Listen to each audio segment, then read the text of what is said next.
written the quote of the day down? Oh, Wait, did we have a quote of the day yesterday? We did not. No, I didn't give us one yesterday because we were testing. Daron, you want to do the quote for today? yes. Yeah, this is the first one. Yeah, so we did not have one yesterday. I didn't do one because we were testing.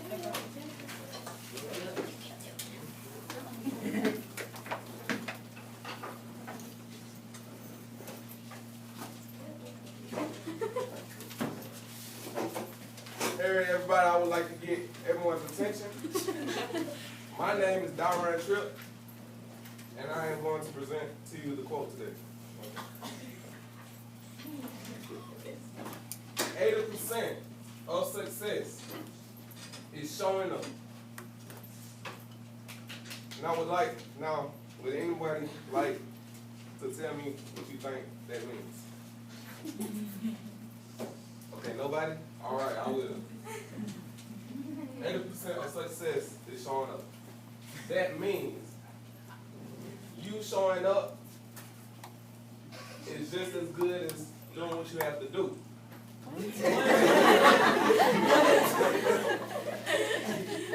That's how I feel about it. If you have a test and you don't show up for it, 0. And you still fail, at least you showed up.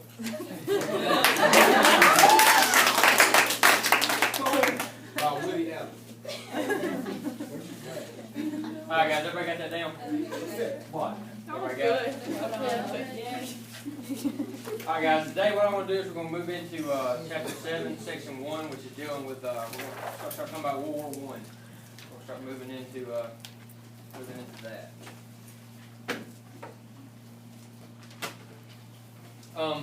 In 1914, you had tensions that were building among European nations over events that had actually happened, like in the 1860s. What do I mean by tensions between nations? Like, what do y'all think of when you think of tensions? Frustration. Argument. Okay, yeah, Disagreement. exactly. Like there were disagreements. They weren't exactly getting along. What it came from was in 1864, the German kingdom of Persia, they launched the first of a series of wars to kind of unite the various German states into one nation. They wanted to bring all the different states into one particular nation. By 1871, they succeeded with this, and they established the German Empire, which would come to be one of the most powerful nations in the world at that time. In 1870, as part of its plan to unify Germany, what Persia did was they forced France to kind of give up territory along the German border. This really angered France. This was some of the reasons for the tensions, like we were talking about. To protect itself, because they had angered France, to protect itself, for Germany to protect itself, it signed an alliance with Italy and Austria-Hungary, and this became known as the Triple Alliance. Caleb, what's an alliance?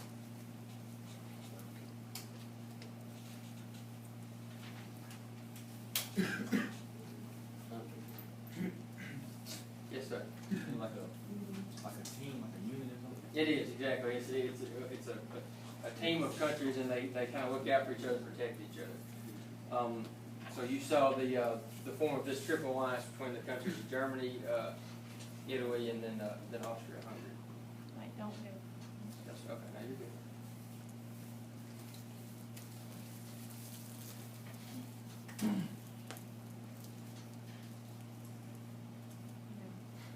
Everybody get on this? Because of this alliance, Russia was actually alarmed, and because they feared that Germany would want to expand eastward.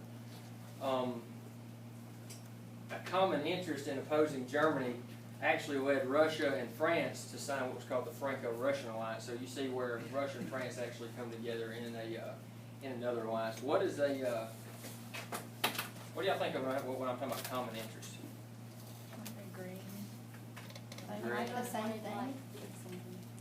Exactly, like they both agreed on this one particular thing, which was the common interest was opposing Germany. So Russia and France, they signed into this Franco-Russian alliance in 1894, and the two nations promised to come to each other's aid in a war against the Triple Alliance. So if the Triple Alliance was to wage war, then these two countries would help protect each other.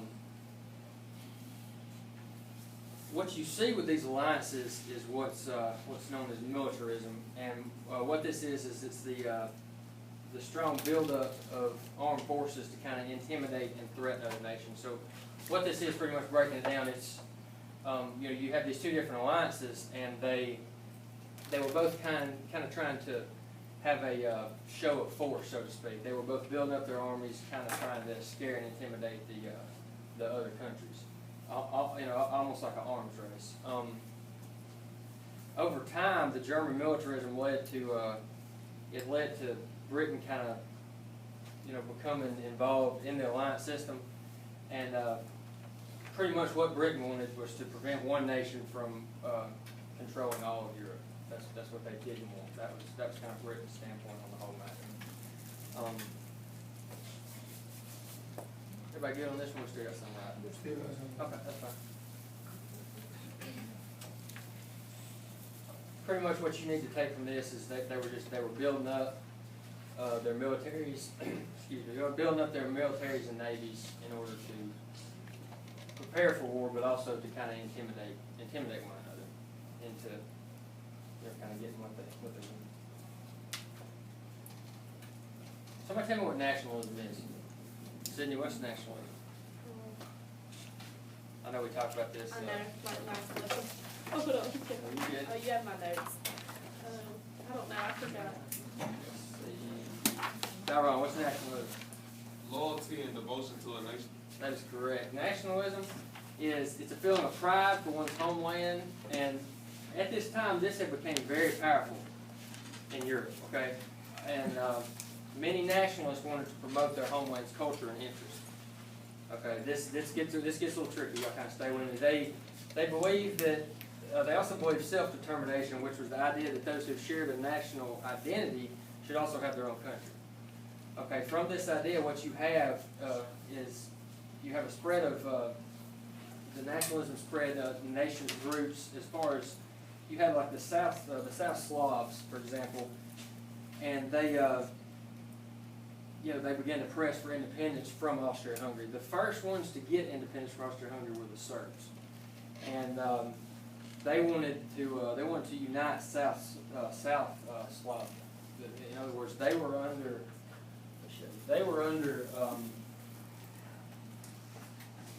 Austria-Hungary control. The Serbs were, okay. They were the first ones to break away and become independent.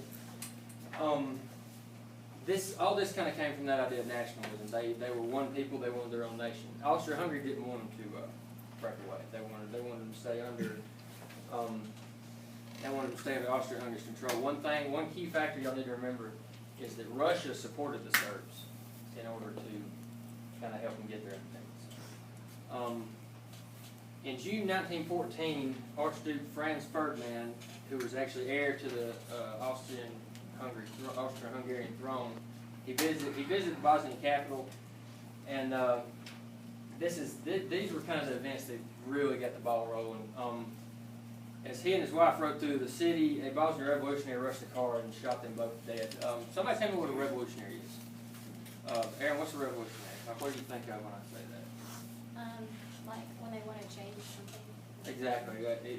It's somebody who wants to change things, wants things to kind of be different. So you had this revolutionary who was a Serb, who wanted to, kind of, gain his own independence, or, his people's own independence, and so he rushed the car and shot them both dead. Austria-Hungary decided after this point that it was time to kind of crush this whole Serbian uprising to kind of prevent the nationalism from undermining the empire. So pretty much what I'm trying to say with that is they decided that it was time to kind of put this whole Serbian uprising down in Austria-Hungary so that it wouldn't hurt the Austria-Hungary empire. Okay, the Austrians asked the German allies for support because they knew that attacking Serbia would trigger war on Russia. Y'all remember what I was talking about a minute ago when I said Russia backed Serbia? Everybody good with that? Okay. So Russia was backing Serbia, and the Austrians then issued an ultimatum to the Serbian government. Rashad, what's the ultimatum? What do you think of when I say that? Ultimatum? Yeah, ultimatum. No, not what's. Dalton, what do you think? Guess some sort of document. It is. It's a document. What exactly? Like, what do you think it was kind of saying? Is that when they give you like two options, like you can do this? Exactly. Yeah. This. Exactly. It ultimatum is saying you're either going to do this or we're going to do this. Pretty much. It's kind of like the last straw, so to speak. The Serbs actually they counted on Russia for support, but then in turn Russia also counted on France because remember you have that Franco-Russian alliance. You see, so you had that also come into effect, and then on July 28th, Austria-Hungary declared war on Serbia, and then Russia immediately mobilized its army, including troops that were stationed along the German border. So you see here everything's starting to kind of get hot. Everybody's starting to mobilize their troops. You know, things are starting to kind of jump off. Within days, Germany declared war on Russia and France, and at this point we're, well, U.S. is not, but at this point the World War II is on. So you have Austria-Hungary declare war on Serbia, and then Russia mobilizes its army, and then Germany declares war on Russia and France. So after this, we're in World War II, and it all, you know, the tensions were building, but this assassination of Franz Ferdinand is pretty much what, you know, that's what got the ball rolling. Germany, what they did was they immediately launched a massive invasion on France, and they did this hoping to kind of knock out. They wanted to knock the French out of the war so that they could turn their attention to East Russia. They wanted to control lands in Russia. They thought that if they just kind of went in and attacked France real quick, and you know, kind of, you know, took out a lot of supplies and stuff, that they could turn their attention towards Russia. Those fighting in the Triple Entente were called as allies. You know, we were talking about that a minute ago. Pretty much World War II became it was a bloody stalemate. What happened was, somebody tell me what trench warfare is. Tell me, what's trench warfare? Yeah, exactly. Ditches. It's you. Your army advances and advances, and you get to kind of a stopping point, and you both trench in. And that's what you saw in World War I. It was mainly 90% of it was trench warfare. And the first couple of years weren't, but by the time the U.S. got involved, it was pretty much just trench warfare. You know, you had French and British on one side, and you had Germany, German forces on the other side. Everybody get on this one? We still right? Y'all good? Okay, as far as U.S.'s standpoint, with the war, President Wilson declared that the United States would remain neutral. But what is something? Okay, this is like 1913, 1914. What was something? When we've talked about this, what was something that kind of happened with us and the people of Europe, as far as like what they did? Y'all understand what I'm asking? I know we talked about this a little bit, as far as about immigration. People that move from place to place. Yeah, exactly. So you had immigrants who were, you know, from some of these countries. You see what I'm saying? You remember talking about immigration in, I think it was chapter 5. Mm-hmm. Remember that? So what you saw was, you know, some of the immigrants that had came over, they, you know, they kind of had ties to these countries. So what you saw was, you know, the Americans were starting to kind of pick sides. Overall, the public favored the Allied cause, but at the same time, you had some German Americans and Irish Americans who were kind of hostile to Britain.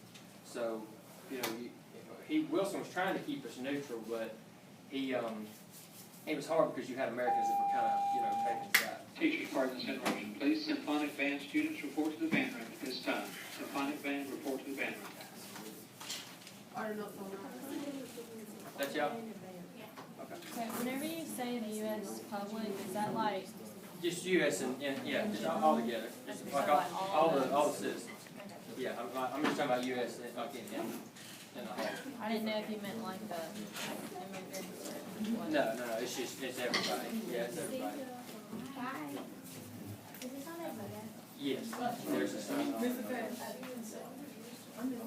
Hey, guys, y'all take a look at that assignment on that moto. Okay, are the That notes we on got. the fifty? You don't have to have it done by tomorrow or anything, we'll probably work on it tomorrow. Just Are take a the look at notes it. on that fifty? Yeah, yeah, they're on there. So be careful. Okay, for more than 2 years, the United States, they actually officially remained neutral, but British officers were, they were trying to win American support. One of the methods that they did this was, kind of propaganda messages. Somebody tell me what propaganda is. I got it. Cassie, what's propaganda? Let me find it. It's on the next.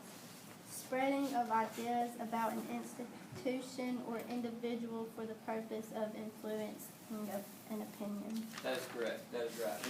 Do y'all have y'all's books? Does some people have to have their books? No. Okay, I know sometimes y'all, there's